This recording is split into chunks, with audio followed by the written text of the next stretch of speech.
Hello, friends. If you're curious about the movie El Infierno, 2010, you're in the perfect place. Don't forget to give this video a quick like, it really helps us out. And if you're new here, hit subscribe to stay updated on all the latest movie deep dives. Let's jump right in.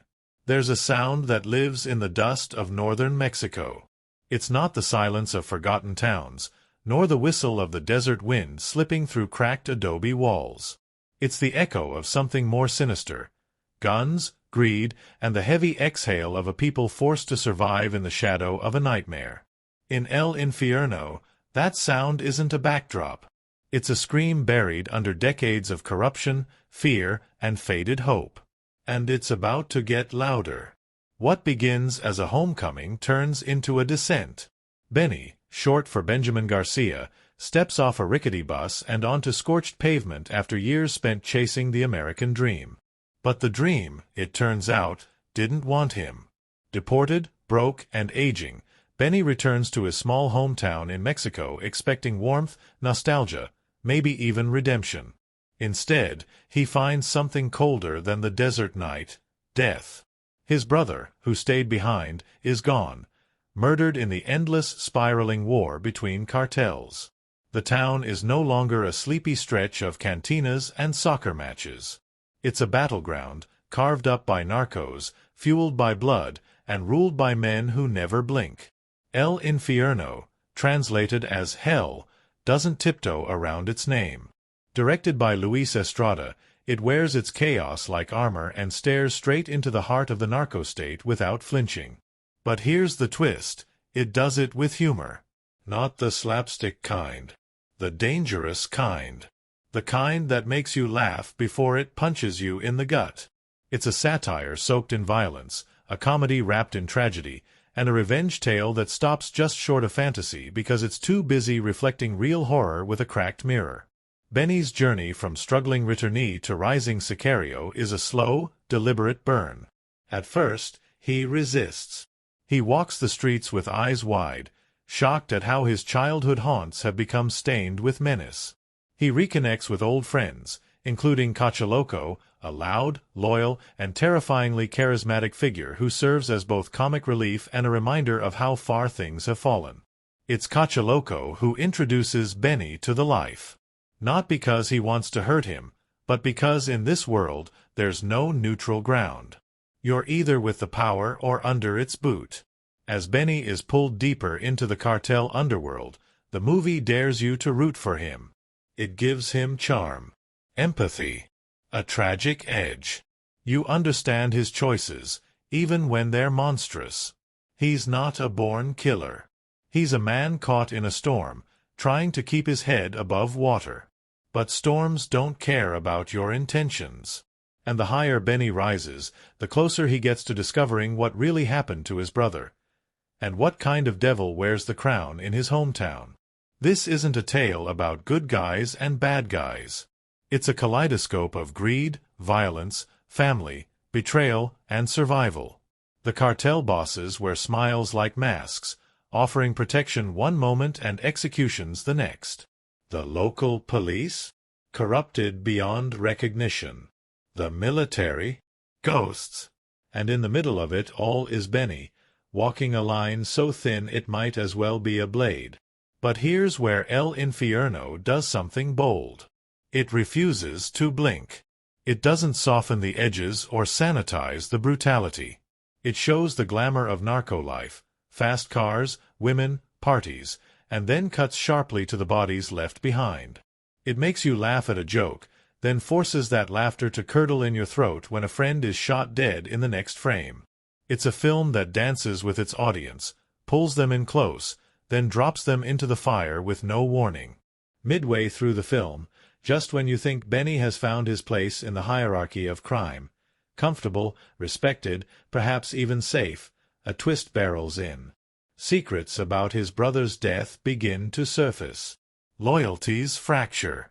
The same people who toasted him with tequila start to look at him sideways. The same gun that brought him power now feels like a target on his back. And through it all, there's one searing truth. In this world, Trust is a currency that always runs out. The narrative sharpens into a revenge story, but with teeth. Benny, now deeply entrenched, starts to question everything. Was his brother's murder part of something larger? Has he simply replaced the man he came home to mourn? And if so, what does that make him now? These questions spiral as betrayals multiply. Allies vanish. The lines between vengeance and complicity blur until they disappear entirely. But the film isn't content to just tell one man's story. It's a mirror held up to a country where systems have collapsed under the weight of violence. Where entire towns are abandoned, not by people, but by justice.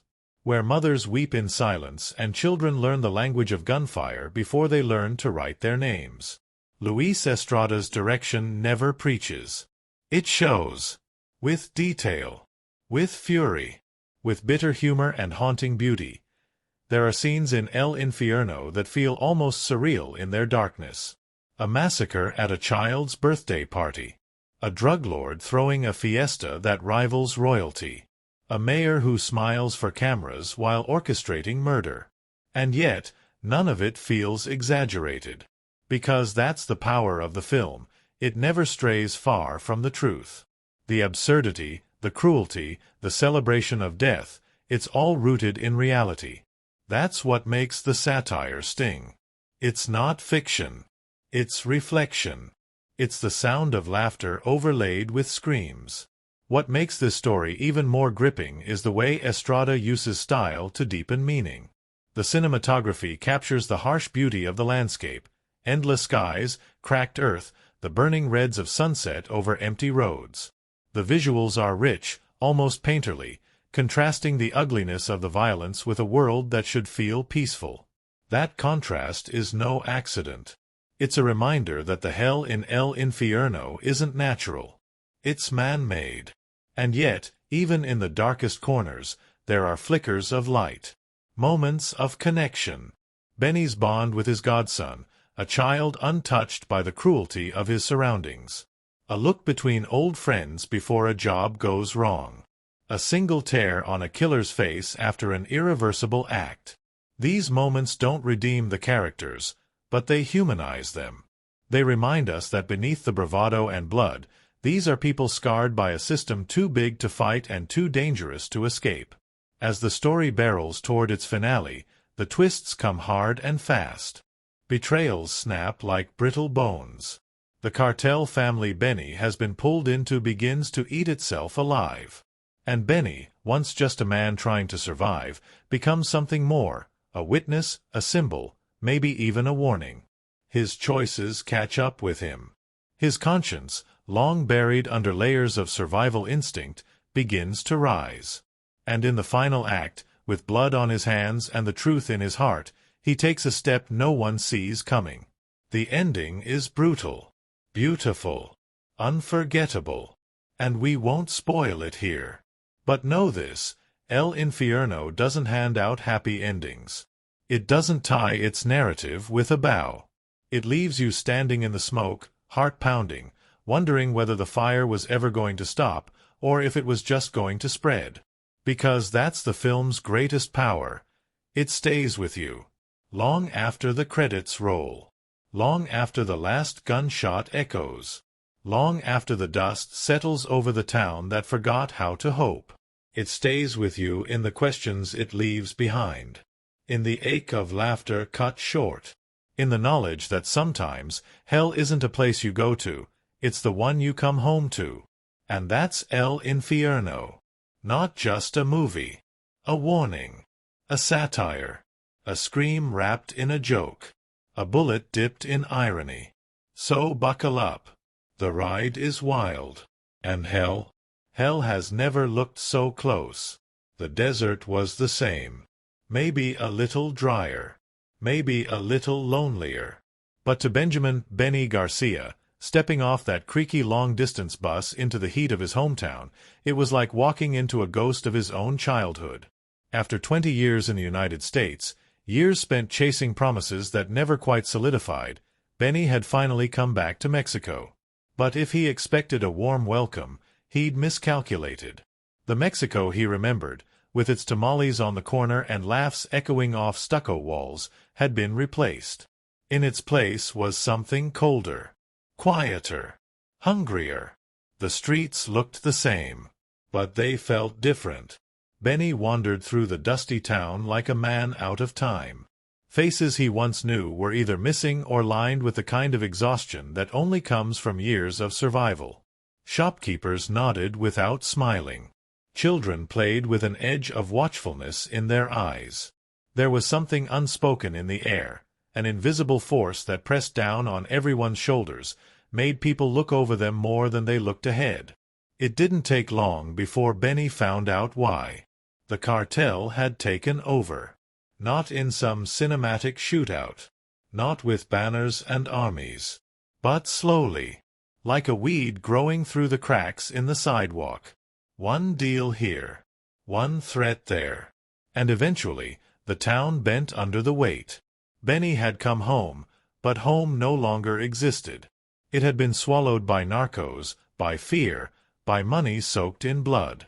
The first blow came quick. He learned his younger brother, one of the few reasons he'd returned, was dead. Murdered. Not in some tragic accident or illness. Gunned down. A casualty of the very war that had claimed the streets. They said he'd gotten in with the wrong people, owed the wrong favors. Some shrugged like it was inevitable. Others whispered that he knew too much. Benny didn't know what to believe. But he felt it. That anger. That ache. That gut punch of guilt for not being there. For not saving him.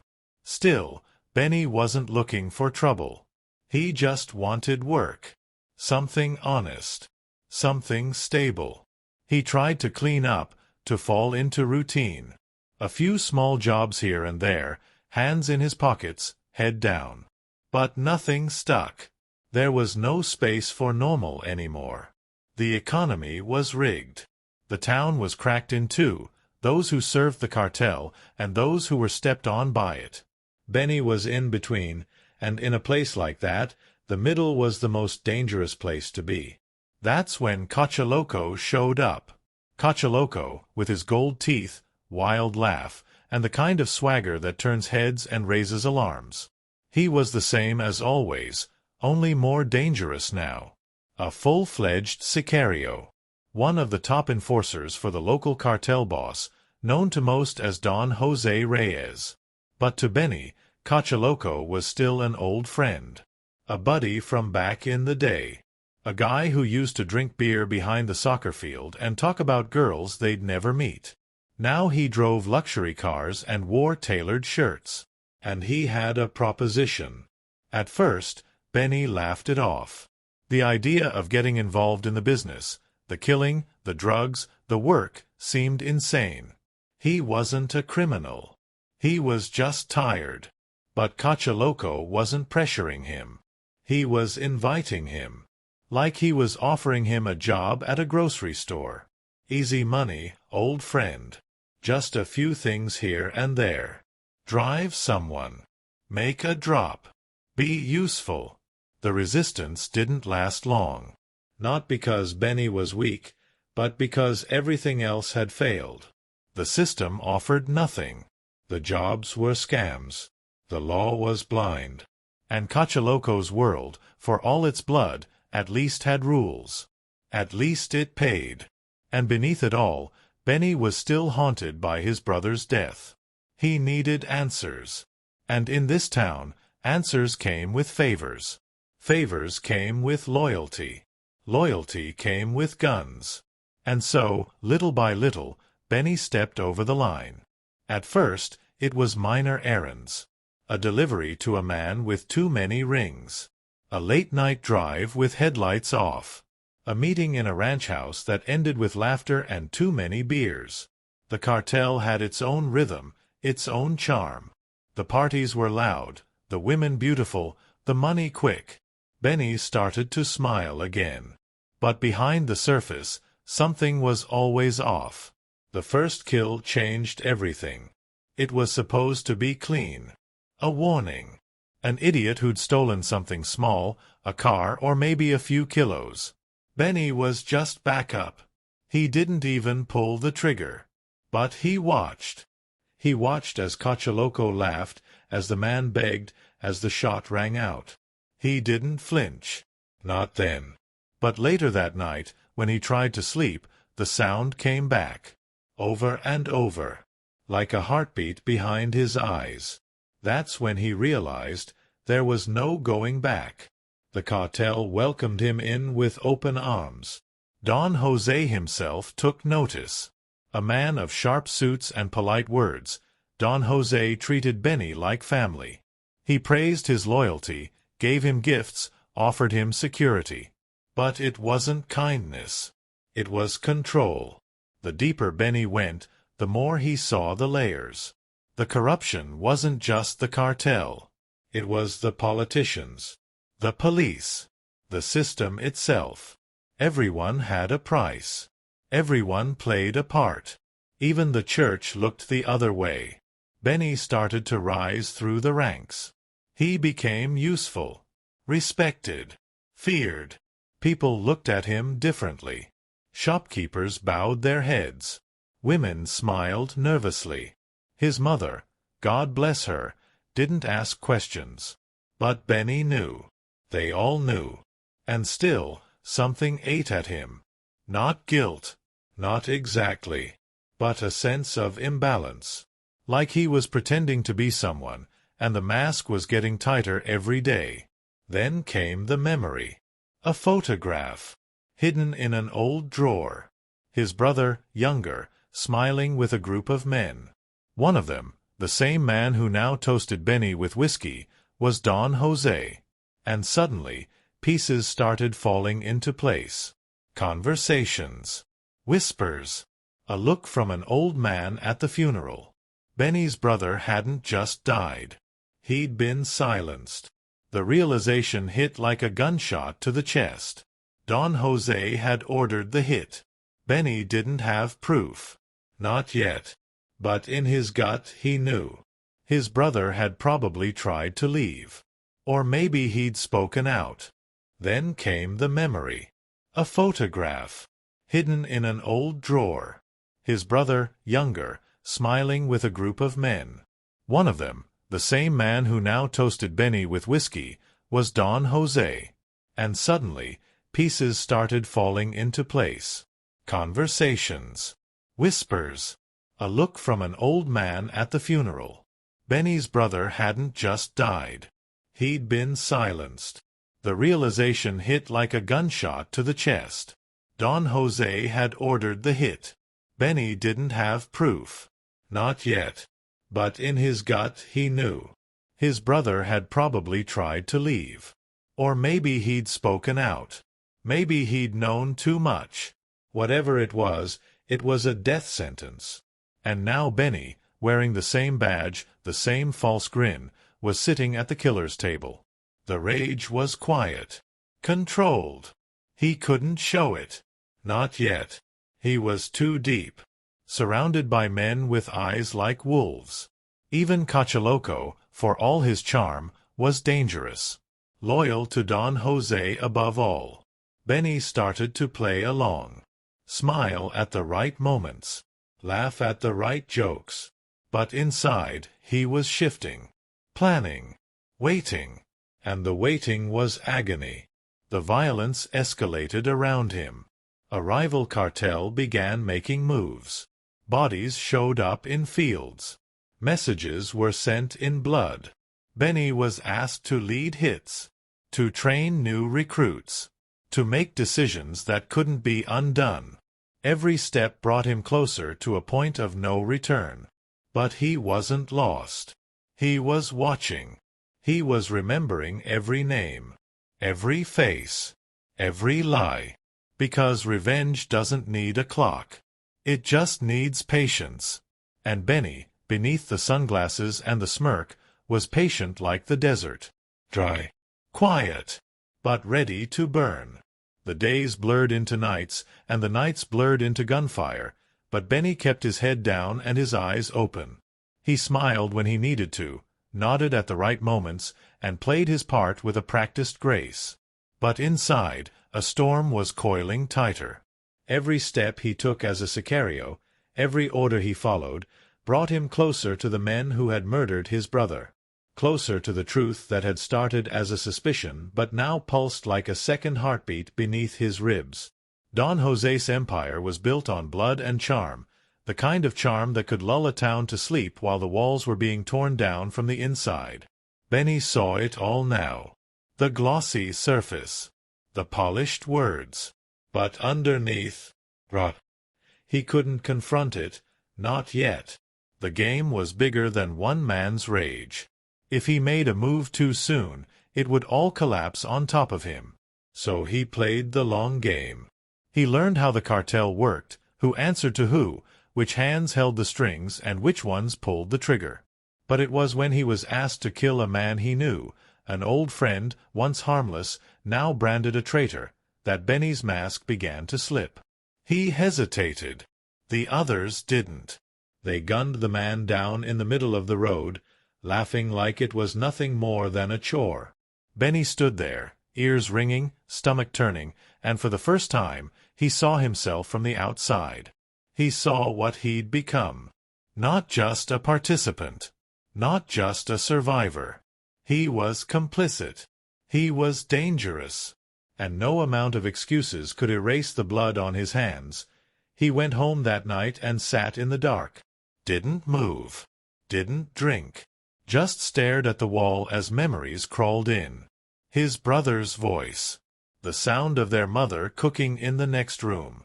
Childhood laughter echoing down a hallway he couldn't walk anymore. The world outside had shifted too much. There was no way back. Only forward.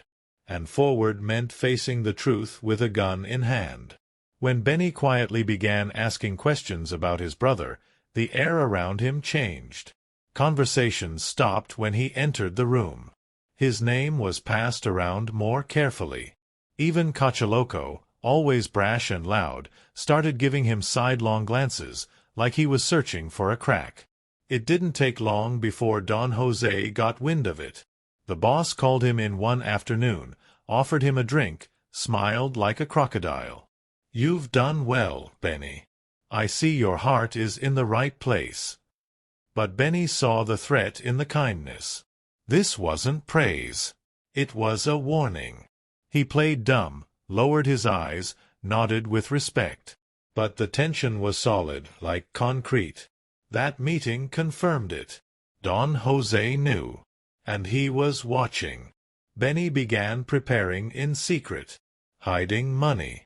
Finding allies, or at least people who didn't want to die when the empire started to fall. He found quiet moments to talk with his godson's mother, telling her to take the boy and leave the town. Don't ask why. Don't wait. Just go. He didn't say what was coming, but she saw it in his eyes. The storm he was about to set loose. The tipping point came when a rival cartel struck hard. A full assault. Gunfire in the streets. People screaming. Buildings riddled with bullets. It wasn't just a war, it was chaos, unleashed. Don Jose ordered retaliation, and Benny was placed in charge of one of the teams. But this time, Benny had a plan of his own. He used the assignment to peel away from the main group, took a smaller crew, loyal to him, and led them out on a false trail. While the others dove into the war zone, Benny circled back. Straight to Don Jose's estate. The compound was a fortress, guarded and quiet. Benny moved with precision, slipping past checkpoints with forged IDs and years of earned trust. He walked through the gates like a loyal soldier returning from battle. Inside, the air was thick with cigar smoke and air conditioning. The kind of calm that only exists in the eye of a hurricane. Don Jose was waiting in the study. He looked up from his drink and smiled. But the smile didn't reach his eyes. "I suppose this is the part where you ask for answers," he said, voice steady. Benny didn't flinch. He didn't sit. He just looked at the man who had destroyed his brother, corrupted his town, turned every life around him into a bargaining chip. "I already have them," he said. And then the gun came out. Quick, clean, unshaking. The shot echoed through the house like the shattering of a kingdom. Don José fell without a word, his glass spinning across the desk before crashing to the floor. Benny stood over the body for a moment, not triumphant, not even angry. Just empty. It wasn't satisfaction. It was release. Like letting go of something he'd been gripping for too long. But this wasn't the end. The guards outside heard the shot. Within seconds, the compound exploded into chaos.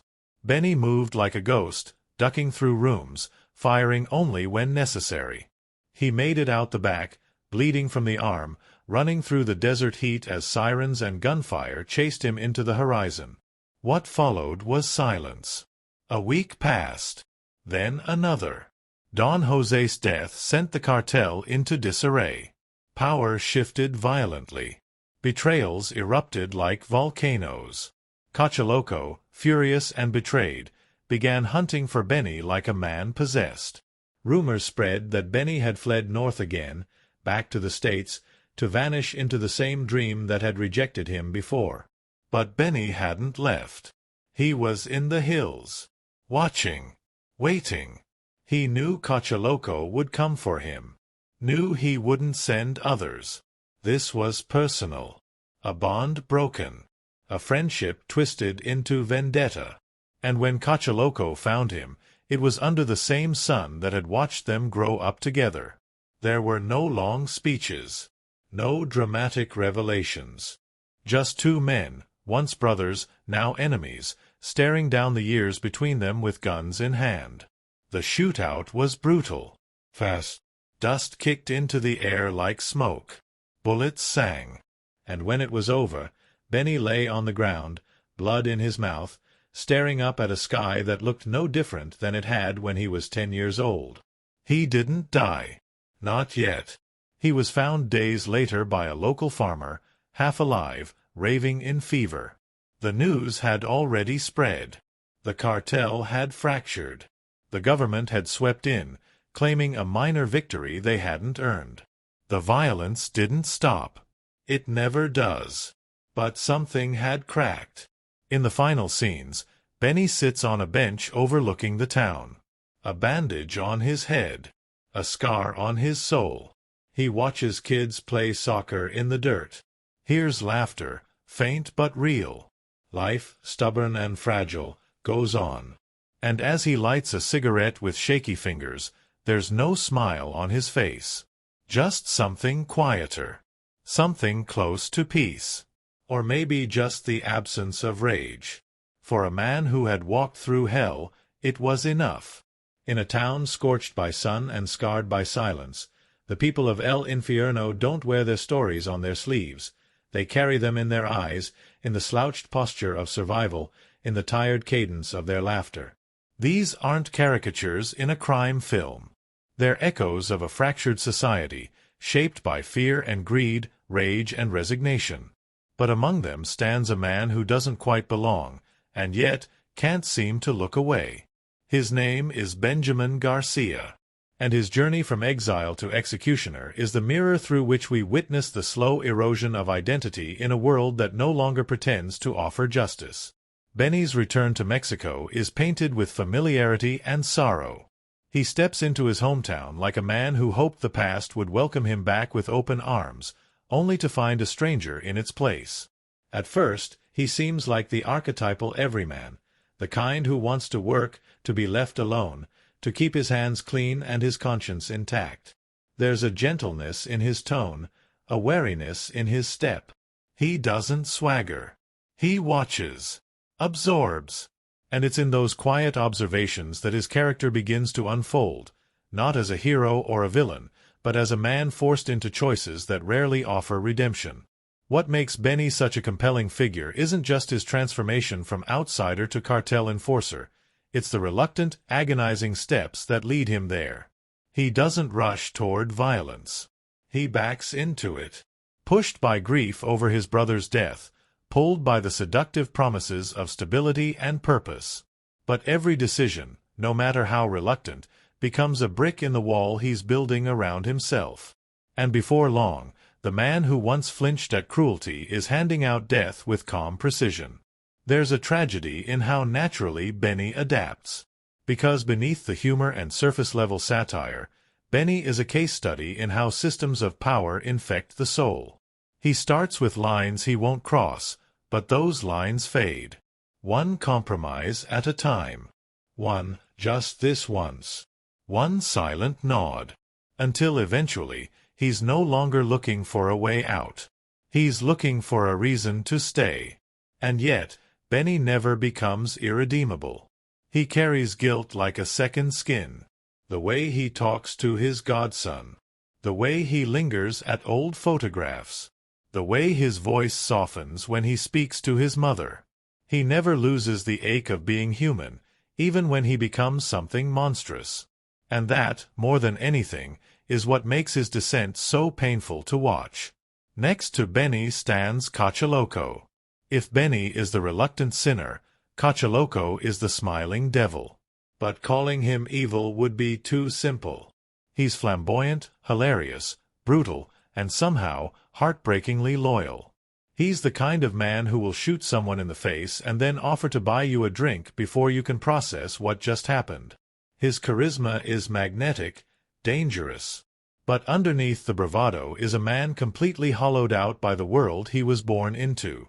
Cachaloco represents survival in its most unapologetic form. He doesn't flinch. He doesn't apologize. He has accepted the rules of the game, and he plays it better than anyone. And yet, there's a strange warmth in him.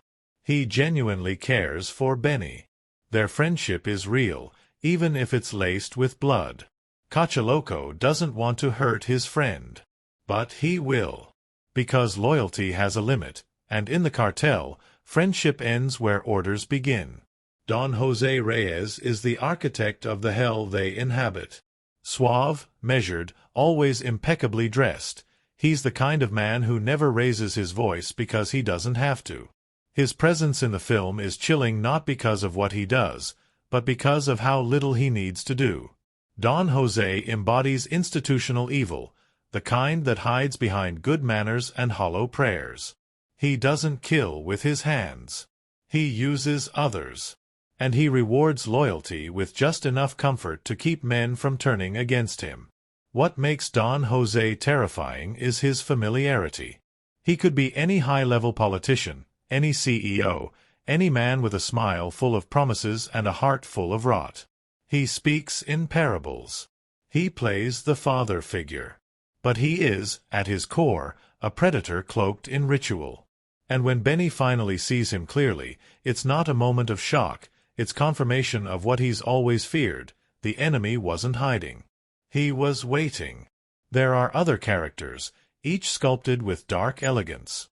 There's the grieving mother who wears silence like armor, who's seen too much to scream anymore. There's the local priest who preaches peace with one hand while blessing bullets with the other. There's the government official who smiles on television while turning his back on the screams in the street. Each one plays a role in the theater of decay. But perhaps the most poignant character is the town itself. It's never named. It doesn't need to be. Because it is Mexico, or, rather, the Mexico that exists in the margins. The forgotten towns where cartels bloom like weeds. The communities left behind by politics, swallowed by violence. It's in the cracked buildings, the flickering lights, the laughter that stops a little too quickly. The town is a living thing. Wounded. Muted. Watching its children turn into soldiers or ghosts. Even the children in the film carry more weight than they should. Benny's godson is a symbol of what's left to protect, the flicker of innocence in a world gone gray. He draws pictures. He tells jokes. He watches his godfather with wide eyes, not fully understanding what's happening, but sensing it all the same. In one haunting moment, he asks Benny a simple question. Something about guns, or fear, or death. And Benny doesn't have an answer. Because how do you explain hell to a child? You don't. You just hope they never see the fire.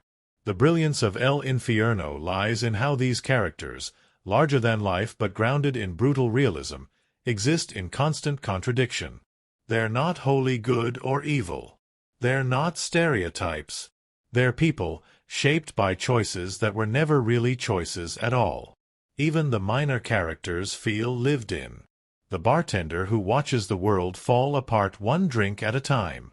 The mother who crosses herself every time a car backfires. The man who jokes too loudly at a party because he doesn't know if it's his last. And through all of them, the film paints a portrait of moral erosion, not in grand strokes, but in slow, creeping lines. Benny starts as a man who says, "No." Then he says, "Just once." Then he says nothing. Until finally, the only word left is "enough." And when he says it, it's not with heroism. It's with exhaustion. With clarity. With the realization that redemption isn't something you're handed. It's something you fight for, even if you lose. Even if it costs you everything. In the final act, after the gunfire fades and the smoke clears, Benny isn't reborn. He's not healed. He's just a man who's seen the end of the road. He sits in silence, a shadow of who he was, staring into a town that no longer recognizes him. And yet, there's a strange kind of peace in that image. Because even if the world doesn't change, he did. Even if justice never came, he stopped running. The characters of El Infierno don't offer hope in the traditional sense. But they offer truth. And sometimes, in a place like this, truth is the bravest thing you can show. Long before El Infierno burned across the screen with its unflinching violence and razor-sharp satire, it was just an idea on a page. A risk. A dare, even. Because making a film like this in Mexico wasn't just about telling a story, it was about surviving it. And from the very beginning, director Luis Estrada knew he wasn't crafting just another crime drama.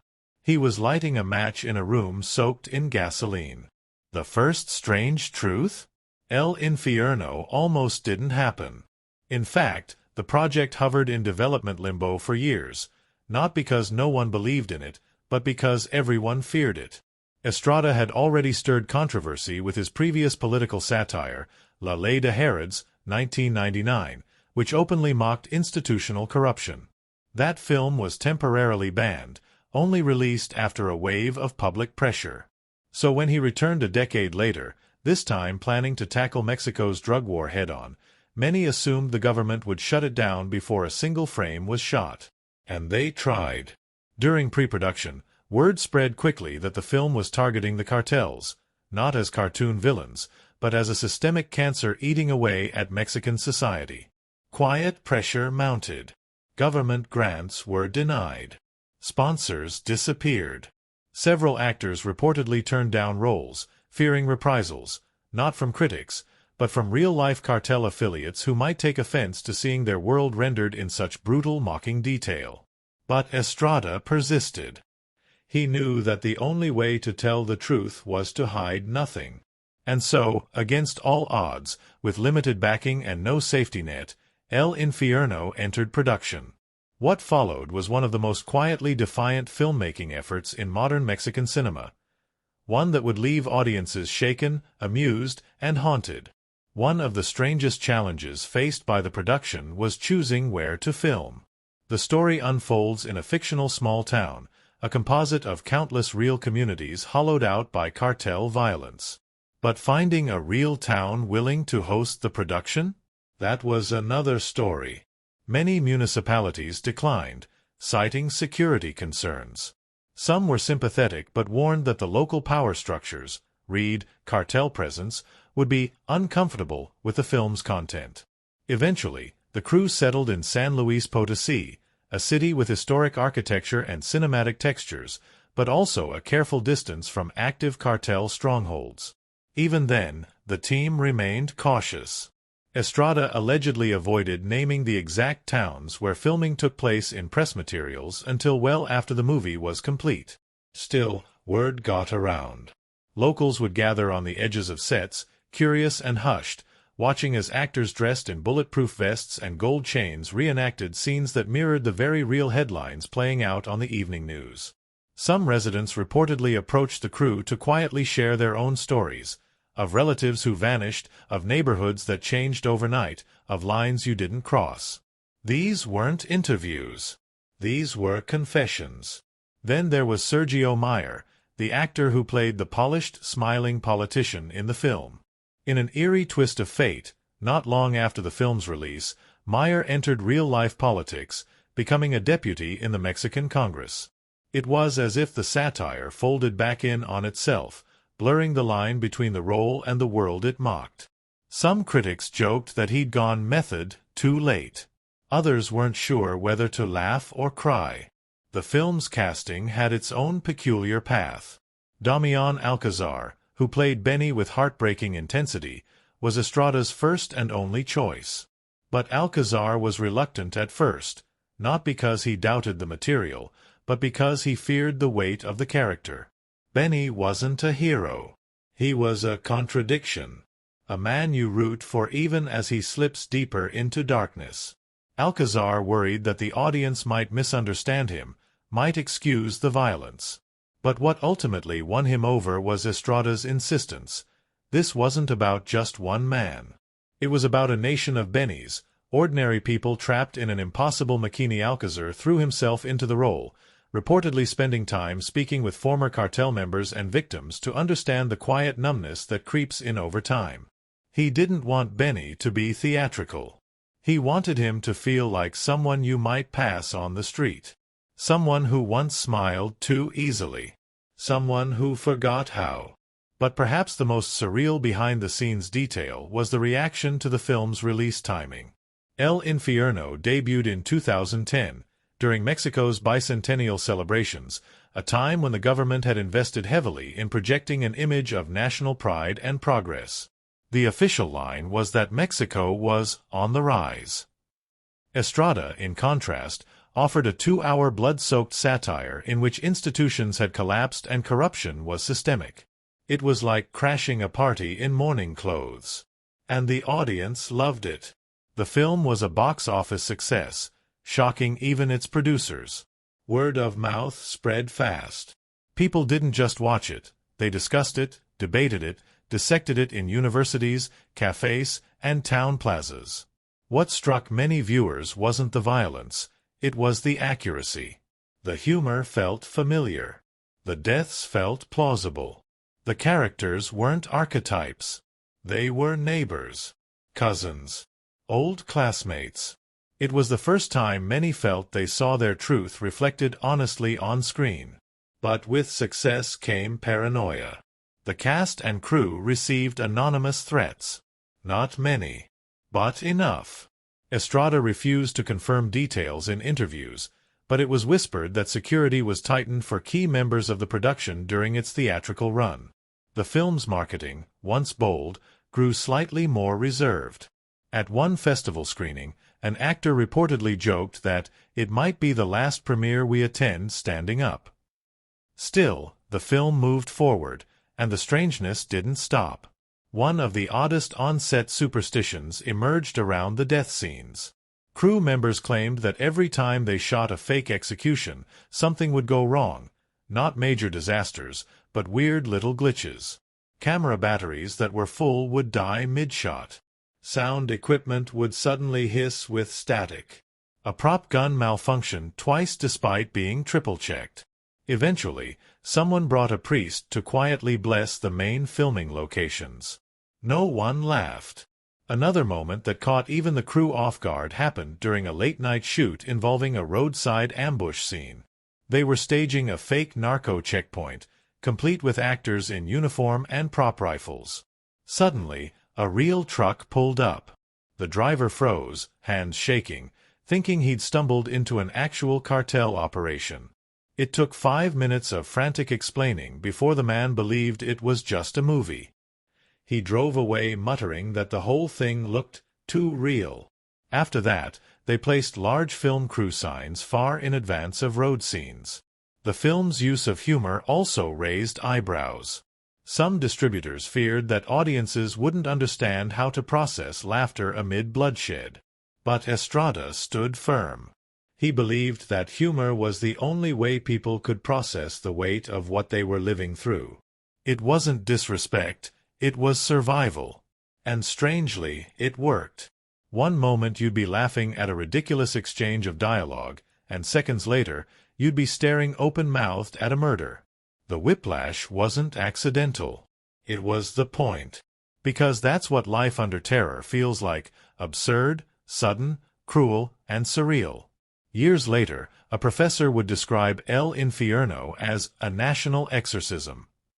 A way of naming the thing no one wanted to name. A satire that didn't seek comfort or closure, but clarity. Still, not every strange detail was tragic. On set, despite the heavy subject matter, the cast found ways to keep their sanity. Damián Alcázar reportedly started a running prank where he'd switch the labels on prop tequila bottles, occasionally leading to accidental, but spirited, performances. Joaquín Cosío, who played the brutal yet charismatic Cachaloco, kept the mood light with spontaneous impressions of telenovela stars during makeup. Even the extras, many of whom were local non-actors, brought food from home and shared it between takes, creating a kind of odd family around the carnage.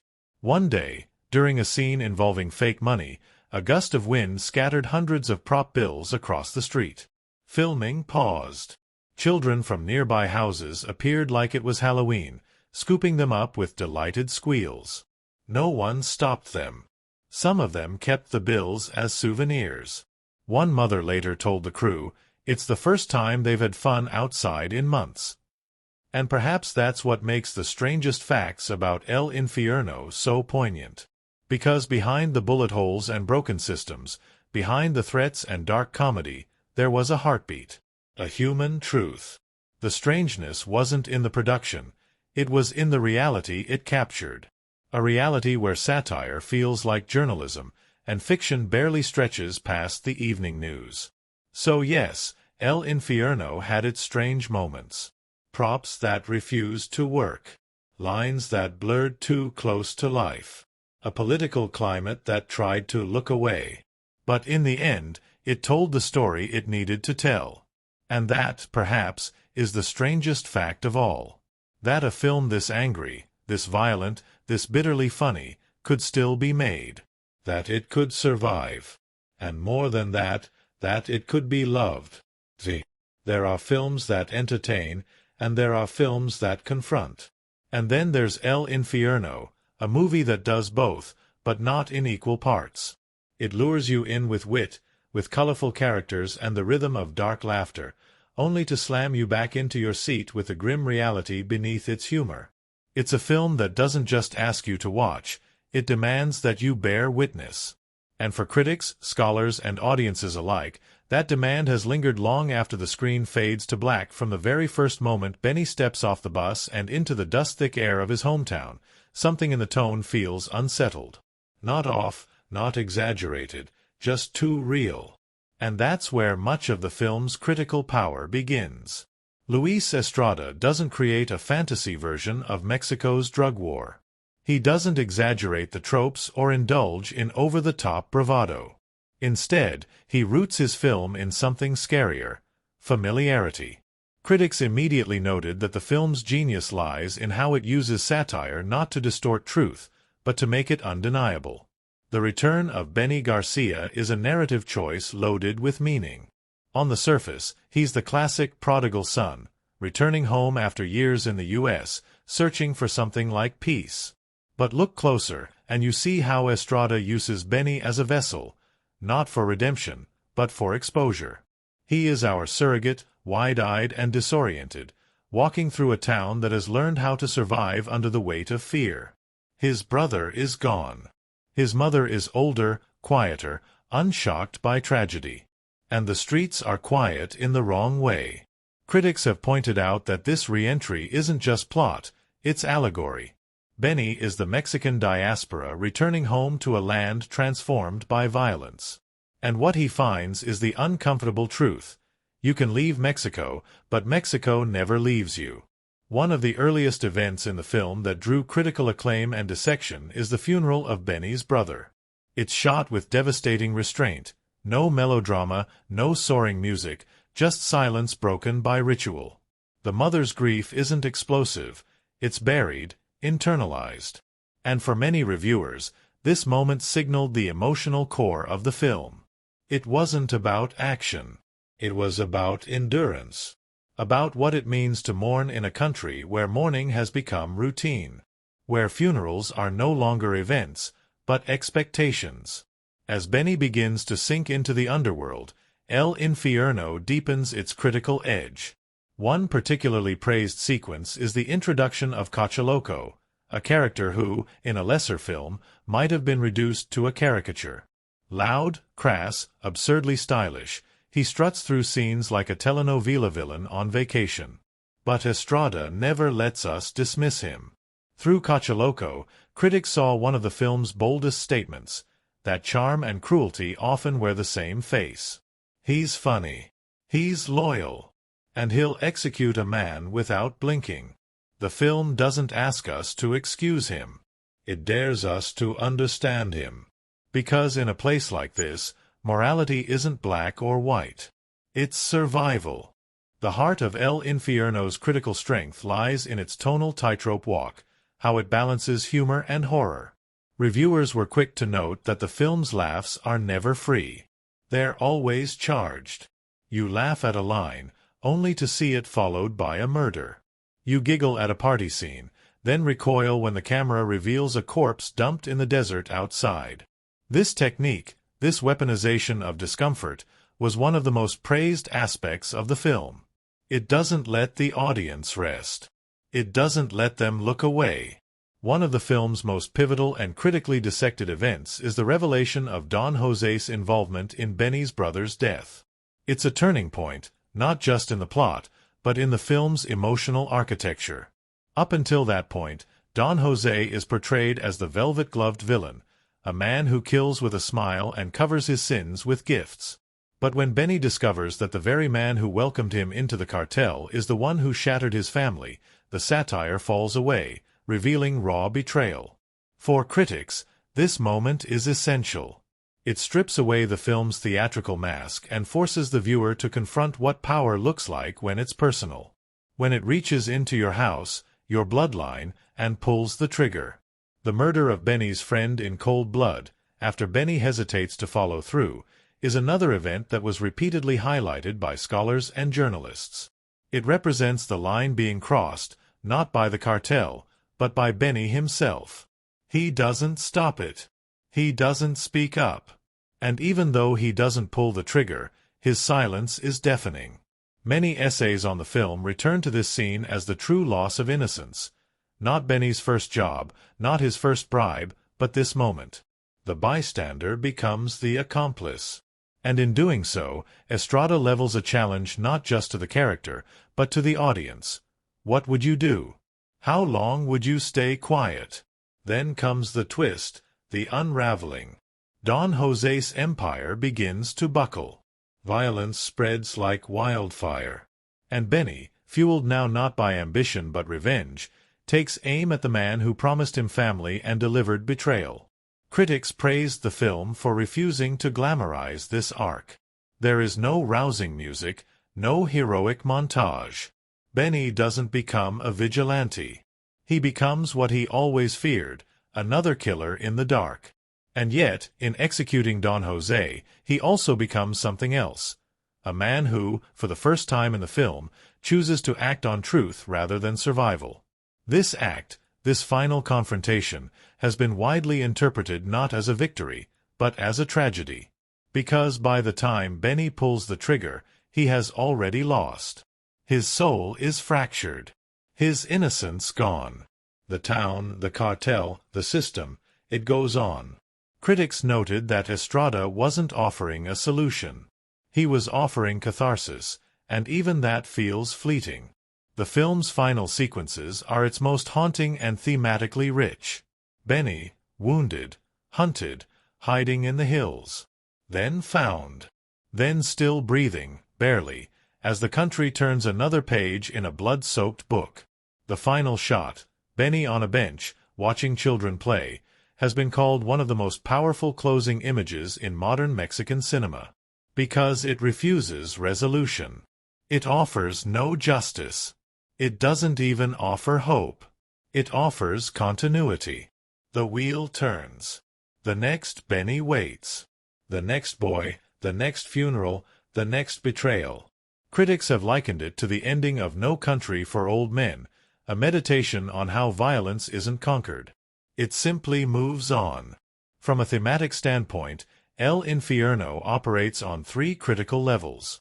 First, the individual corruption of morality. Benny isn't a monster. He's a mirror. His descent is gradual, understandable, even justifiable, until it's not. Critics praised how the film never paints him as a martyr or a demon. He's just a man, making compromises. And in that slow compromise, the viewer sees their own capacity for silence, for rationalization. Second, the systemic rot of institutions. Don Jose doesn't operate in secret. He's protected by politicians, police, the church, the media. Critics lauded how the film weaves this into the background, never making it a lecture, but always showing it in action. The moment when a mayor thanks the cartel for their support at a public event is so absurd it could be fiction, except that it's not. Reviewers noted how the film's genius lies in making the audience laugh and then realize this is real. Third, the cultural numbness to tragedy. More than any other theme, this is the one that hit critics hardest. The normalization of horror. The way funerals become routine. The way children talk about shootings like weather. The way jokes are told at wake. Estrada doesn't criticize his country. He mourns it. And critics saw that. They saw that this wasn't satire for entertainment. It was satire for survival. The reception to El Infierno wasn't unanimous, but it was overwhelming. Many hailed it as a masterpiece of political cinema. Others called it too bleak, too cynical.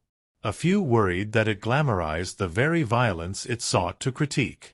But even the harshest voices admitted the film was unforgettable. It stirred something. It scratched at a wound still open. In universities across Latin America, the film has become required viewing in courses on media, politics, and Latin American studies. It has sparked panels, protests, and passionate debates. And perhaps most powerfully, it has opened a space for conversation in communities where silence once ruled. El Infierno doesn't ask to be loved. It asks to be seen. And in doing so, it changes you, not with sentiment, but with confrontation. Not with closure, but with truth. A truth too loud to ignore. And too close to forget. It began not with a camera, but with a conversation.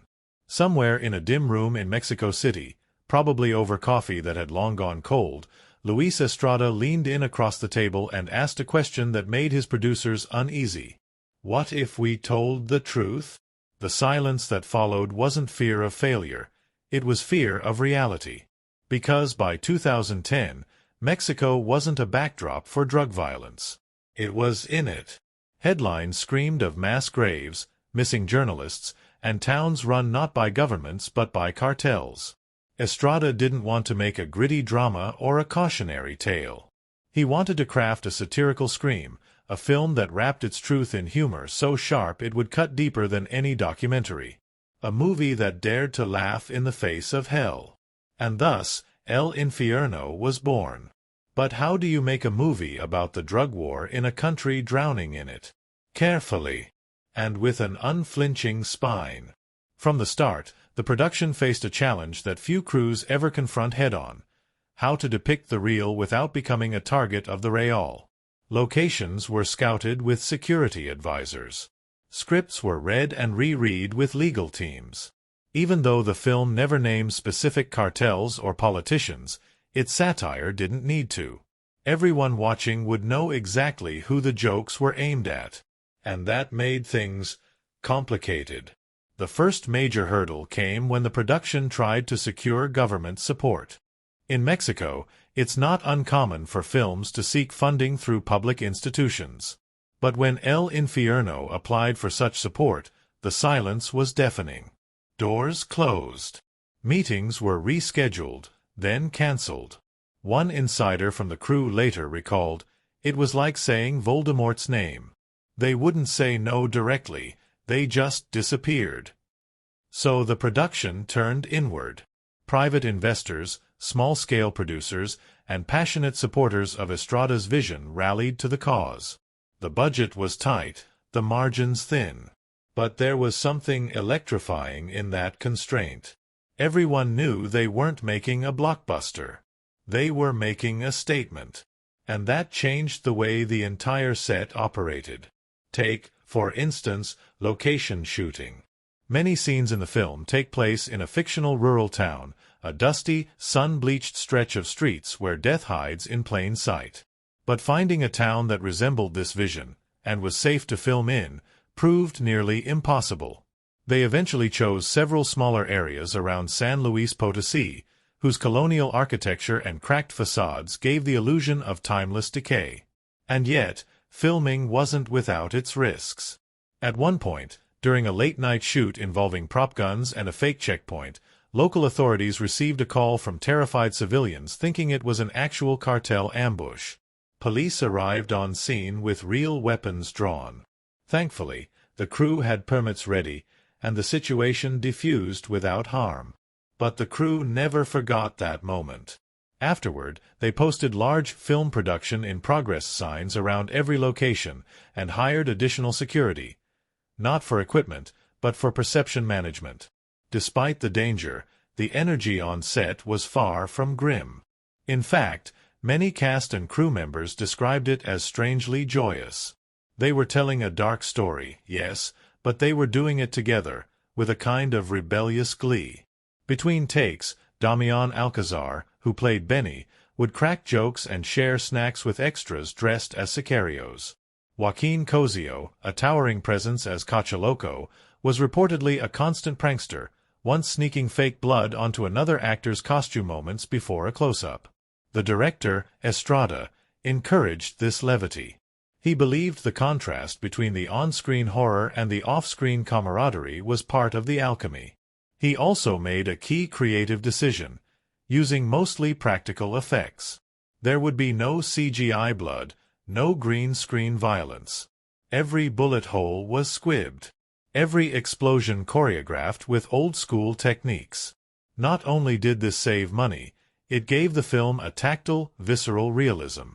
When people were shot, they didn't vanish in a digital blur. They fell. Hard. Dirty. Real. That weight mattered. Because the violence in El Infierno wasn't meant to be exciting. It was meant to sting. The film's production design also became a source of fascination. Every set, from the governor's office to Don Jose's estate, was layered with symbolic detail. Paintings of colonial heroes hung above men who plotted murders. Virgin Mary statues sat beside mountains of cash. In one infamous scene, a family eats dinner in silence while machine gun fire erupts just outside their window. The production team meticulously dressed these environments to reflect a Mexico that had grown used to contradiction, a place where holiness and horror coexisted like neighbors. And then there were the costumes. Each character's wardrobe was crafted to hint at their role in the social hierarchy. Cachaloco's garish shirts and gold chains? A parody of narco chic. Benny's slow transition from denim jackets to slick suits? A visual representation of his moral unraveling. Don Jose's suits were tailored not just for style, but for intimidation, immaculate to the point of menace. One fun fact that still gets passed around among Mexican film buffs: Benny's leather jacket, which he wears in several key scenes, actually belonged to Damián Alcázar. It wasn't in the original costume plan, but during a test shoot, the director loved the look so much he told Alcázar to keep it. The jacket became a silent symbol throughout the film, a relic of Benny's past that refuses to be shed, no matter how deep into hell he descends. The film's shooting schedule was intense, especially the sequences involving large crowds or outdoor ambushes. Days were long, and the heat unrelenting. In one instance, a prop vehicle meant to be burned in a climactic scene caught fire too early, nearly derailing the entire shoot for the day. The flames were controlled, but not before scorching part of the camera dolly track. It delayed filming, but in the end, the shot looked so chaotic and raw that Estrada decided to keep the unplanned moment in the final cut. Music also played an unexpected role in shaping the film's tone. The score, composed by Michael Brook, was never overbearing. Instead, it crept in like a whisper, a slow hum beneath moments of tension, a mournful guitar under moments of reflection. Brook, working closely with Estrada, avoided traditional action scoring. Instead, he drew from Mexican folk instruments, mariachi traditions, and ambient textures. This gave the film an emotional backbone that many viewers didn't even realize was there, until they watched it a second time and felt the weight beneath the silence. Perhaps one of the most endearing and little-known stories from production came from the local extras. Dozens of non-actors were used for crowd scenes: shopkeepers, farmers, teenagers. Many had never seen a movie set before, and for some, it was their first time acting. One woman, cast as a grieving widow in a funeral scene, later admitted to the crew that the tears in her performance weren't acting. Her son had been killed 2 years prior under suspicious circumstances. She said the scene gave her something she didn't expect: release. A space to cry publicly, safely, for the first time. These human moments are what truly defined the spirit of the film's creation. Not just political commentary. Not just biting satire. But a mirror, held up with trembling hands. There were challenges beyond the set, too. When it came time to market the film, Estrada and his team faced resistance from major networks and distributors. The promotional trailer was considered too violent for prime-time TV slots. Some theaters were hesitant to show it during Mexico's bicentennial celebration year, worried it would dampen patriotic enthusiasm. Ironically, these barriers only amplified the buzz. Audiences began seeking the film out precisely because of the controversy. And when it premiered, it hit like a lightning strike. Critics hailed it as one of the boldest Mexican films of the decade. Audiences watched it not just as entertainment, but as testimony. Students quoted it in university papers. Families argued about it at dinner tables. People lined up for repeat viewings, not because they'd missed plot points, but because they needed to feel it again. That strange alchemy of laughter and despair. That rare moment when fiction tells the truth more clearly than the news ever could. Even today, cast members speak of the film not as a job, but as an experience that marked them forever. Damián Alcázar once said in an interview, "We weren't pretending. We were unveiling." And Joaquín Cosío admitted that playing Cachaloco made him understand how charisma can be a weapon. And Luis Estrada? He still calls it his most dangerous film. Not because of what it risked, but because of what it revealed. Looking back now, El Infierno was more than a movie shoot. It was a dance on the edge of fire. A crew of artists and dreamers gathered under the Mexican sun, daring to ask the hardest question: what if we stop pretending things are okay? And their answer: a film that burns. Not just through screens, but through memory, through conscience, and through a country still learning how to wake up. The road leading into Benny's hometown isn't paved with nostalgia. It's baked in sunlight, cracked by neglect, and lined with silence so loud it threatens to swallow everything. As the bus screeches to a dusty halt and Benny steps onto the parched earth, the setting itself speaks before a single line is uttered. This isn't just a place. It's a verdict. A whisper of a life that once was, and a warning of what it's become. That's the genius of El Infierno. Its setting isn't just a background for the story to play out, it is the story. Every cracked wall, every faded mural, every half-empty bar and bullet-riddled corner carries weight. The town, unnamed but unmistakable, becomes its own character. It breathes. It decays. It watches. Luis Estrada knew that to tell this story, to reflect the grotesque carnival of corruption, fear, and broken dreams that had spread across parts of Mexico, he needed to ground it in a world that felt authentic, intimate, and quietly cursed. The film's primary setting, the small rural town where Benny returns after years in the U.S., becomes a vessel for memory and transformation. In that space, Estrada doesn't show the drug war as a battlefield, he shows it as a way of life. And that truth, that terrifying normalcy, echoes through every alleyway. The physical architecture of the town is key to the emotional undercurrent of the film. The streets aren't empty in a desolate way. They're empty in a suffocated way. The kind of emptiness where people have learned to stay inside, to lower their eyes, to live with locked doors and louder silences. Markets that once buzzed with chatter now carry an undercurrent of unease. The schoolyard isn't full of laughter, it's fenced off. The bars are open, but they feel more like confession booths than places of joy. Everything is touched by a faint film of fear. What stands out is the contrast, how Estrada uses the setting to constantly pit the past against the present. When Benny revisits his childhood home, it's not in ruins. It's still there, intact but faded. The walls are the same. The furniture unmoved. But the warmth is gone. His mother lives there like a ghost, tending to plants, making quiet meals, waiting for nothing. The house becomes a symbol of stasis, a place untouched by time but drowned by grief. It tells the story of a family that kept breathing after it stopped living. The cinematography by Damián García plays an essential role in magnifying the atmosphere of these places. García doesn't romanticize the town. He doesn't shoot it with the warm haze often used in nostalgic depictions of rural life. Instead, he frames it in stark light, washed out during the day, almost claustrophobic at night. The camera lingers on details, a wilted flower beside a gravestone, the sweat glistening on a man's temple before a shot rings out, the flitter of a religious candle next to a stack of blood money. There's beauty in these images, but it's a haunted beauty, saturated in melancholy.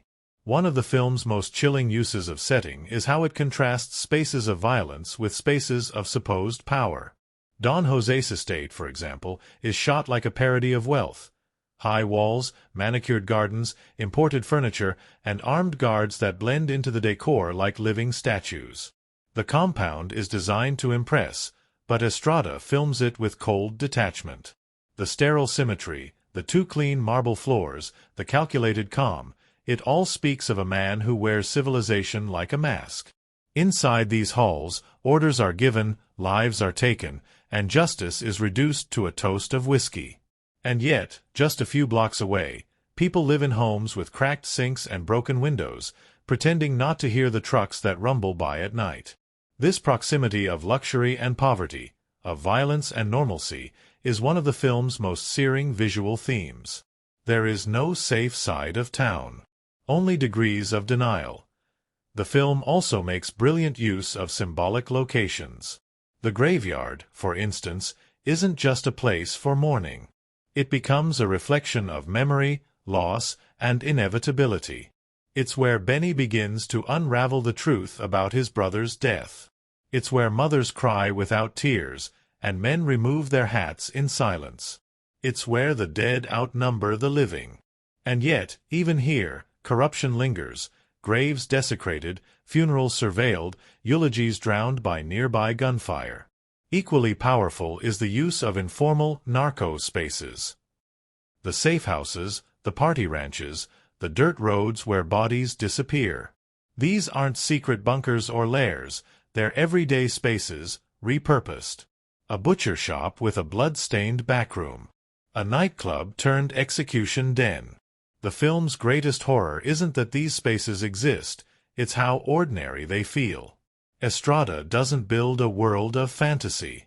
He shows the real world, hollowed out and reoccupied by something soulless. Lighting is another subtle weapon in Estrada's arsenal. Daylight scenes are often drenched in oppressive sunlight, highlighting dust and decay. The brightness becomes uncomfortable, not warm. It exposes everything. At night, shadows rule. but not in a stylized, noir way. The darkness in El Infierno isn't cinematic, it's practical. It's the kind of darkness people use to hide, to flee, to forget. When Benny and his crew pull up for a job, the lights flicker from old street lamps or the weak beams of a pickup. Violence blooms under that dull glow, unseen by the world outside. Even costume choices contribute to the atmosphere.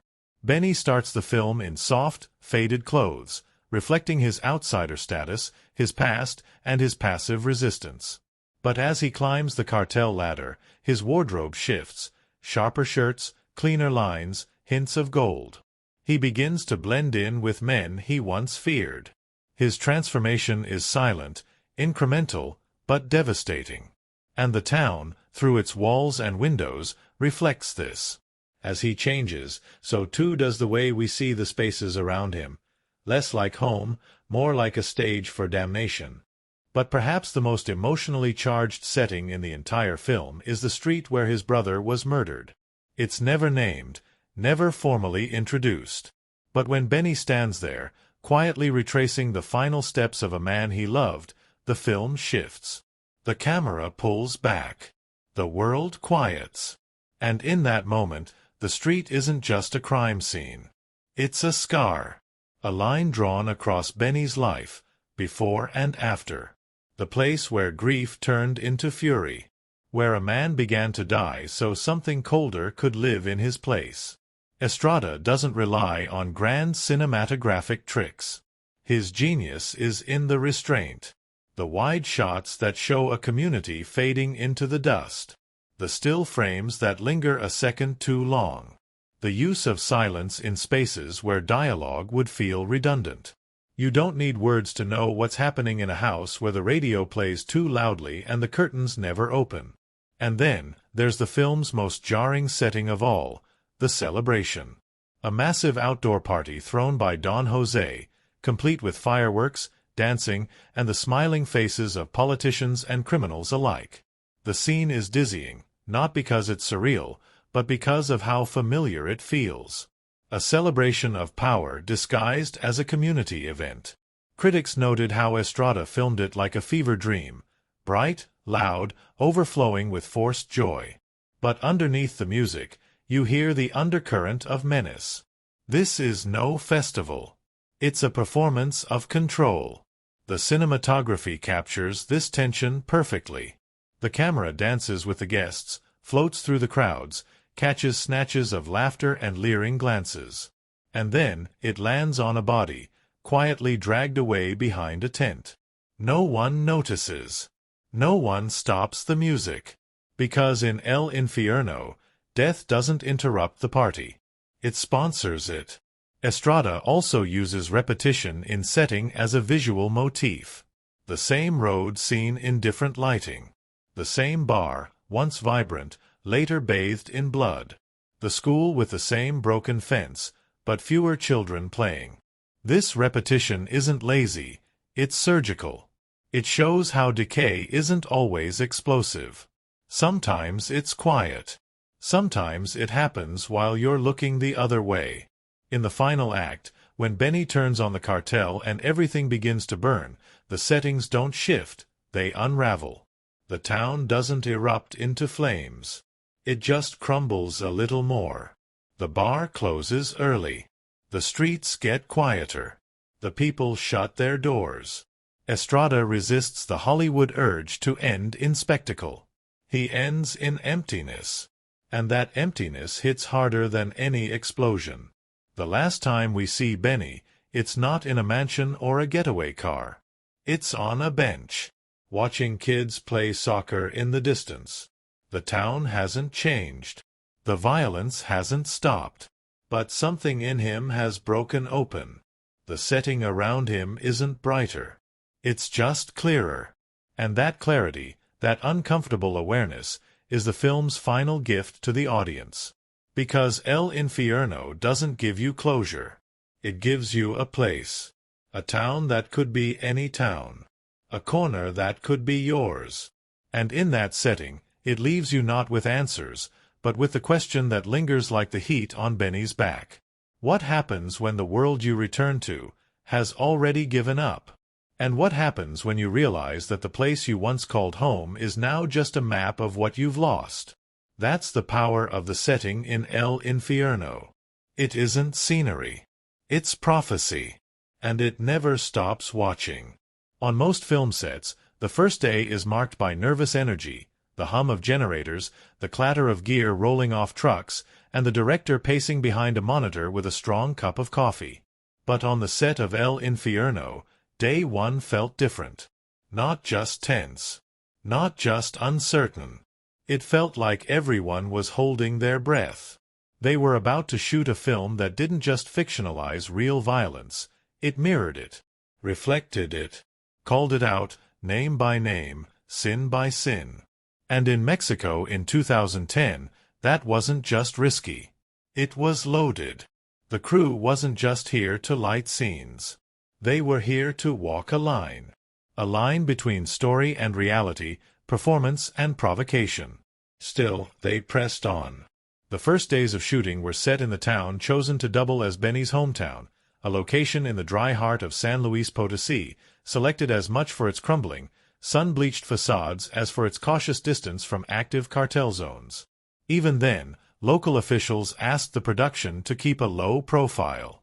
There were hushed conversations between producers and town leaders. Permits were granted with half-smiles. Everyone wanted the film to succeed. No one wanted to be quoted. But something strange happened once the cameras started rolling. The tension began to crack. Because when the crew wasn't worried about safety or logistics, they were laughing. Not forced chuckles or gallows humor, real laughter. Because the irony was, for a film so soaked in blood and moral corrosion, the set itself was often filled with lightness. With joy. With people coming together to make something that mattered. One of the earliest moments that bonded the crew came from none other than Joaquín Cosío, the actor who played the unforgettable Cachaloco. A force of nature on screen, Cosío was equally magnetic off it. On the second day of filming, while waiting for a lighting setup, he wandered off and returned wearing a ridiculous sombrero someone had left behind. Without breaking character, he walked through the town square delivering mock threats in an over-the-top narco accent. The crew broke into hysterics. Even the local extras, many of whom had never been on a film set before, were doubled over. Cosío kept doing this. Every day, between takes, he found new ways to surprise the cast and crew. Silly accents, deadpan jokes, karaoke with the boom operator. And yet, when the director yelled action, he was back, laser-focused, thunderous, terrifying. It was as if he understood something everyone else was still learning. When you're telling a story this heavy, you need levity like oxygen. Damián Alcázar, on the other hand, was quieter, thoughtful, but warm in his own way. His portrayal of Benny required emotional endurance, a kind of slow burn from naive returnee to weathered killer. But off-camera, he was the calm in the storm. He made a point of learning every crew member's name. Shared lunch with the lighting team. Asked the extras about their hometowns. His trailer was rarely locked. People came and went freely, trading snacks, stories, and laughter. One memorable incident happened during a night shoot on the outskirts of town. The scene involved a dramatic car chase that was supposed to end with Benny swerving to avoid a checkpoint. The vehicle was rigged, the road cleared, the camera mounted to the hood.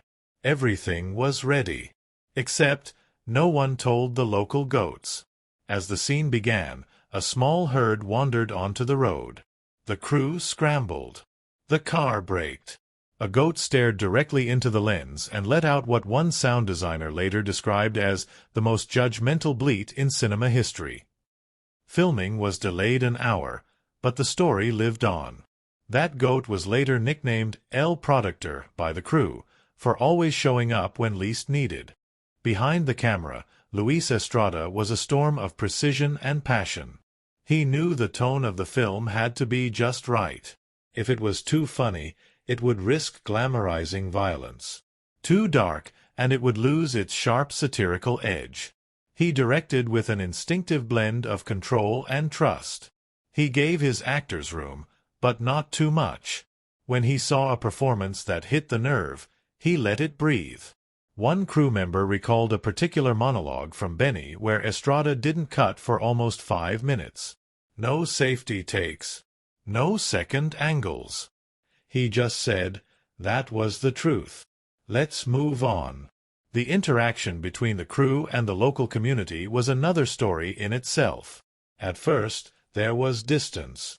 People watched the film trucks roll in with suspicion. Men lingered outside bars with narrowed eyes. But then, something shifted. Kids began gathering behind the monitors. A baker sent over pan dulce before dawn. A retired teacher brought his granddaughter to watch a scene being filmed at the church. Bit by bit, the town became part of the film, not just visually, but spiritually. One of the most moving moments came during the shooting of a funeral scene. The extras playing mourners were mostly local residents, and for one older woman, the experience hit unexpectedly hard. She began to cry, real tears, quiet but uncontrollable. When the cameras cut, someone asked if she was okay. She simply said, "I've been waiting years to cry for my son. Today felt right." The crew didn't film again for hours. The challenges weren't just emotional. There were technical setbacks, power outages, dust storms that shut down filming for full days. Once, during a key dialogue scene, a swarm of insects invaded the frame, drawn to the film lights like moths to secrets. Sound had to be redubbed. Costumes had to be dry-cleaned. But through every delay, the cast and crew held their ground. They knew they weren't just making a film. They were capturing something truer than fiction. One day, midway through production, the set received an anonymous message. Just a note. No signature. It read, "Interesting project. Be careful where you point your lens." No one spoke about it officially. But for a week afterward, security was doubled. The actors traveled in groups. The mood shifted. Quieter. Focused. Not frightened, just aware. And maybe that awareness helped. Because from then on, the crew operated with even more resolve. No one left. No one backed down. In fact, they worked faster. Tighter. Like they knew time itself had become a character on set. The editing room, months later, became its own battle. Estrada and his editors worked day and night shaping the final cut. There were debates over which scenes were too raw, which jokes were too risky, which deaths were too sudden. In the end, they left it all in. Even the moments that made them wince. Especially those. Because El Infierno wasn't a film to protect the audience. It was a film to wake them. And the wake-up call came swiftly. At test screenings, audiences were stunned into silence. Some laughed loudly, then immediately stopped, ashamed. Others wept. One man, a former journalist, pulled the director aside and whispered, "This is what we never dared print." That moment, Estrada later said, made the entire ordeal worth it. In interviews after release, the cast was often asked what it was like to pretend to live in such a dark world. Alcázar always gave the same answer: "We weren't pretending. We were showing you what people already live with." Cosío, on the other hand, just grinned and said, "It was like shooting a comedy in a war zone." And somehow, the comedy won. One final anecdote that never made it into the official behind-the-scenes reels still floats around among those who were there. It was the last day of filming. The last shot. Benny, sitting on a bench, watching children play. Estrada called, "Cut," and the set froze. No applause. No cheering. Just silence. And then, from the far end of the field, one of the local kids, no more than 8 years old, walked up to Alcázar, looked him in the eyes, and asked, "Is it over?" Alcázar didn't answer right away. Because it wasn't. Not really, because El Infierno doesn't end when the credits roll. It lingers, like a story still being written. And every soul who worked behind the scenes, every grip, every cook, every quiet extra with pain in their eyes, became part of something bigger than cinema. They became keepers of a truth too loud for silence. Some stories scream. Others whisper. El Infierno does both. First it jokes with you, then it stares you down. It wears a mask of satire, flashes a smile like a threat, and then when you least expect it, it turns to reveal its real face, wounded, tired, and impossibly raw. And beneath its surface, beyond the bullets and the blood, lie its true weapons, its themes, its symbols, the quiet, unshakable things that give it power long after the credits roll. This isn't just a story about a man returning to a corrupt town. It's a story about what happens to a soul when hope decays. It's a dissection of the systems we build, the compromises we make, and the silence we use to keep breathing when screaming no longer helps. At the heart of El Infierno is a central theme that frames every choice, every shot, every line of dialogue, the corrosion of morality in the face of survival. Benny's descent is not a sudden fall, it's a slow slide. He doesn't wake up one morning and choose to become a Sicario. He inches there, step by reluctant step, each time telling himself it's just temporary. Just this once. Just until I get on my feet. And that's the tragedy. The moment where the audience realizes, this isn't about evil. It's about adaptation. It's about a man trying to live in a world where the rules have changed, where honesty isn't a virtue, it's a liability. Where law doesn't protect you, it buries you. Where silence becomes a kind of prayer, and complicity becomes currency. The film never outright condemns Benny. But it doesn't excuse him either. It simply shows him. Every action, every compromise, every small death of his old self. And through him, we see the larger theme unfold. How systems of power don't just destroy bodies, they erase boundaries. Between good and bad. Between victim and villain. Between family and betrayal. The town itself becomes a metaphor for this erosion.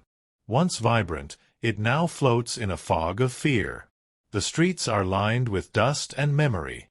The businesses function, but barely. Children still play, but their laughter feels forced. Estrada uses the setting not just as a backdrop, but as a symbol of national disillusionment. A mirror held up to the face of a Mexico where many towns have learned to live under shadows. One of the most potent and quietly disturbing themes in the film is the normalization of violence. The way death becomes routine. The way executions are laughed about at dinner. The way young men idolize the very killers who once terrified them. Estrada never overplays this. He lets the horror speak through silence. A man is shot in the street. Someone closes their window. A body is dumped. The music keeps playing. A child watches. Says nothing. This normalization is symbolized beautifully in the recurring use of religious imagery. Statues of the Virgin Mary look down on drug deals. Crosses hang from the necks of men who kill without blinking. Benny himself wears a crucifix, a relic from another life, a silent question that hangs against his chest as he sinks deeper. Religion here isn't a source of salvation, it's a reminder of what's been lost. Of how even faith can be repurposed to justify horror. The film also leans into the theme of lost brotherhood. Benny's relationship with Cachaloco is laced with history, humor, and heartbreak. They share laughs, old memories, a bond forged in childhood. But as the film progresses, that bond is tested, twisted, and ultimately severed, not through betrayal, but through loyalty to the wrong things. Cachaloco isn't a villain. He's a mirror of what Benny might become if he keeps going. And when their paths collide in the end, it's not just a shootout. It's a funeral for what used to be. Their friendship is symbolic of a larger tragedy. How violence breaks not just bodies, but connections. How it rewrites loyalty. How it teaches people that trust is a luxury, and love is dangerous. There's also a powerful undercurrent in the film dealing with generational despair. Benny's godson appears throughout the story like a fragile thread. A boy untouched by the bloodshed, yet surrounded by it. He's bright, curious, still believes in right and wrong. He draws pictures, asks innocent questions. And every time he enters the frame, it's like the film pauses, like the world holds its breath. Because we know he's next. If nothing changes, he will grow up into this same broken rhythm. And the quiet tragedy is, Benny knows it too. The child becomes a symbol of what could still be saved, if anyone dares to try. But perhaps the most devastating theme in El Infierno is the illusion of choice. Benny believes he can choose his way out. That he can do just one job. That he can stay clean on the side. That he can leave when he wants to. But the deeper he goes, the tighter the trap becomes. The cartel doesn't use chains. It uses gifts, praise, respect. They make you feel seen, needed, important. And by the time you realize you're in a cage, the door has vanished. This is symbolized perfectly in the figure of Don Jose, the smiling devil. He's not a loud, snarling villain. He's calm, gentle. He speaks in parables, pats you on the back, offers you whiskey. He kills with compliments. And that's his power. He represents not just the cartel leader, but the system itself. The government official who promises change while signing backdoor deals. The priest who blesses killers. The uncle who looks the other way. Don Jose is the embodiment of institutional rot wrapped in charm. And Benny falls for it. Because we all want to believe in leaders. Even false ones. The symbolism in the film is everywhere, once you start looking. The town's church, always present but never central. A reminder that faith still exists, but its voice has grown small. The money Benny receives, often in pristine bundles, untouched by fingerprints, as if to pretend it's clean. The birthday party massacre, juxtaposing innocence and horror in the cruelest way, balloons and blood sharing the same space. The photograph of Benny's brother, placed on a humble altar, becomes a talisman. Not just of grief, but of purpose. It's the seed of Benny's awakening. The moment where mourning turns to resolve. And finally, the bench. In the final shot, Benny sits alone, wounded and hollow, watching children play. The town stretches out behind him, unchanged. The sun still shines. The game continues. And in that image, Estrada gives us the film's most powerful symbol, continuity. Because nothing really ended. Don Jose is dead. Benny is broken. But the system remains. The silence remains. The next story has already begun. That bench becomes the seat of realization. A place not of victory, but of witness. Benny has seen too much to believe anymore. And so he watches. Alone. With the ghost of who he once was whispering behind his eyes. This, perhaps, is El Infierno's final and most resonant theme, the cost of awareness. Once you see the truth, you can't unsee it. Once you feel the weight of the system, you can't pretend it's light. And once you realize that hell isn't a place you go to, it's a place you inherit, you carry that fire with you, no matter where you run. In the end, El Infierno is not just a critique of violence. It is a meditation on what happens when violence becomes the language of power. It's not trying to scare you. It's trying to show you the rules of the game you're already playing. Its themes are not for scholars. They are for survivors. And its symbols are not mysteries. They are mirrors. So when you watch it, really watch it, don't just follow Benny's journey. Look around. At the town. At the silence. At the things that aren't said. Because in this film, what you don't hear is just as loud as what you do. And when the last frame fades to black, the real question remains, not what happened to Benny, but what happens to everyone else. the next man, the next boy, the next believer who thinks they can make it out without getting burned. And maybe, just maybe, El Infierno isn't a warning. Maybe it's a eulogy for all the things we lost before we even realized we were in the fire. The lens never blinked.